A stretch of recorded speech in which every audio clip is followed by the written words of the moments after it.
This is Montrose. There's always something interesting going on here.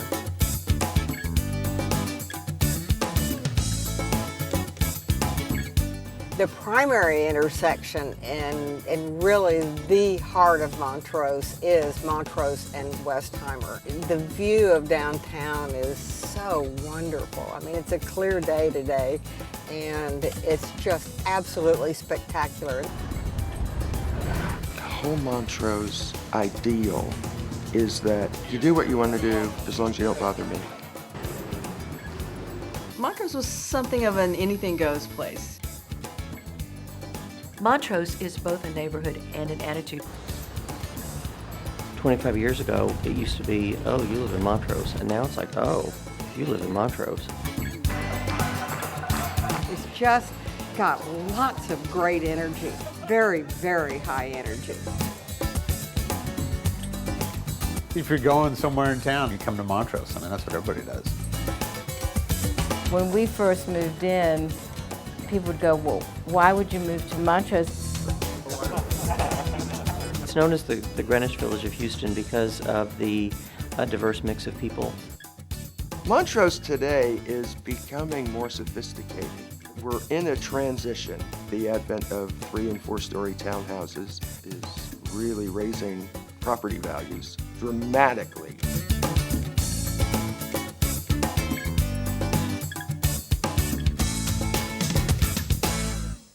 Montrose, an interesting, colorful, historic neighborhood near downtown Houston, is known all over the United States.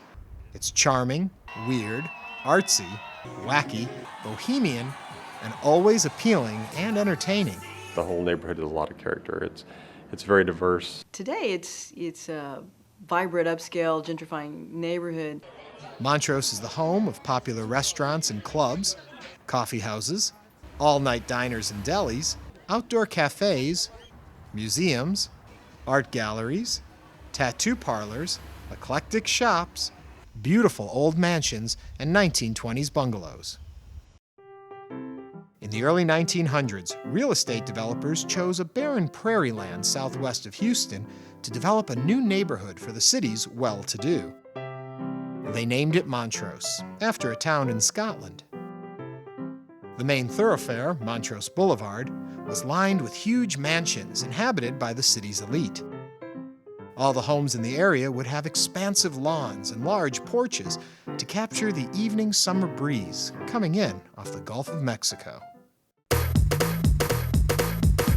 The first homes that were built here were built around the turn of the century, around 1900. And it's an interesting street in that it's a mix of every decade imaginable. You've got houses that are townhouses that are very recent here. These properties here were the early 1900s. You've got properties over on this side, apartment buildings that were built in the 50s. So it's very eclectic, but that's Montrose. Montrose is very eclectic. We're coming up now on some of the wonderful mansions on Lovett Boulevard, which was a grand street. It's got the median going down it with all of the big oak trees. Back in the 20s, probably in the 30s, it was an upper class neighborhood. Then in the 30s, a lot of the bungalows were built alongside the big 2-story mansions. Then it got older, and in the 40s and the 50s, it was the flight to the suburbs to get away from the city, and it was a cheap area for people to move in. So the artists and the gays and everybody moved here. In the 1960s, the area went through a transformation, and the faces of the residents began to change. Montrose, or the Montrose as it's sometimes called, welcomed anyone who marched to the beat of a different drummer. That neighborhood was kind of the Haight-Ashbury of Houston, which adapted well to become a combination of Haight-Ashbury and Castro in putting things in San Francisco terms. Well, I moved to Montrose back in about 1967.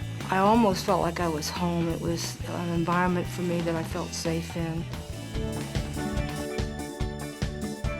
By the 1970s, Montrose was living on the edge, and the area became home to the largest gay population in Texas.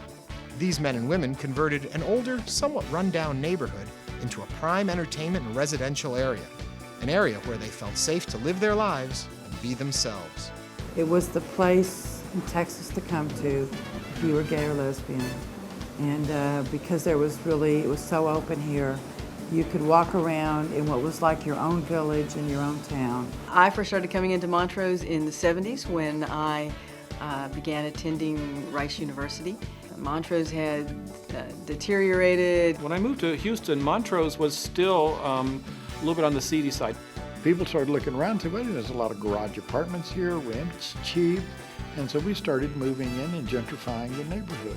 It was artists, it was resale shops, and the gay community. When we came, the largest population group in Montrose were widows living in houses their husbands had bought or built.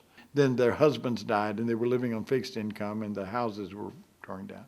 I've been coming to Montrose since I was 18, you know. I remember everybody cruising up and down Westheimer. When I was a drama student, we wanted to hear folk music, we wanted to hear Shake Russell, so we would go to Anderson Fair, which is still there, or we'd go to a little house called Corky's. Oh, I love the area. I like being able to walk to restaurants, to be just a few minutes from my office in downtown. It's very friendly. Montrose to me has been a place where I feel welcomed, where I feel like I'm not imposing on anyone. I don't have to be something that I'm not. Plus the fact that I just always thought Montrose was colorful and fun. The real attraction of Montrose, that it was an inner city community with access to all the cultural music and arts things of the inner city. Bordering to the south of Montrose are Rice University and Houston's Museum District. Today, most of the grand homes on Montrose Boulevard have been converted to businesses or replaced with apartment buildings. I never looked at it as to what it looked like. It was what it felt like, and the comfort value, and the people that I met here and that lived here were so friendly. And so if it's a physical thing, I really can't tell you. But if it's a comfort issue, I can tell you that it was an incredible experience. It was like really being on Cape Cod, living in Provincetown. Well, I moved here from Fresno, California when I was 19. I actually had 3 suitcases, $35, and 2 good friends. One of the first places we came actually to come eat was in Montrose. And having come from a smaller town, I had never really seen anything like Montrose.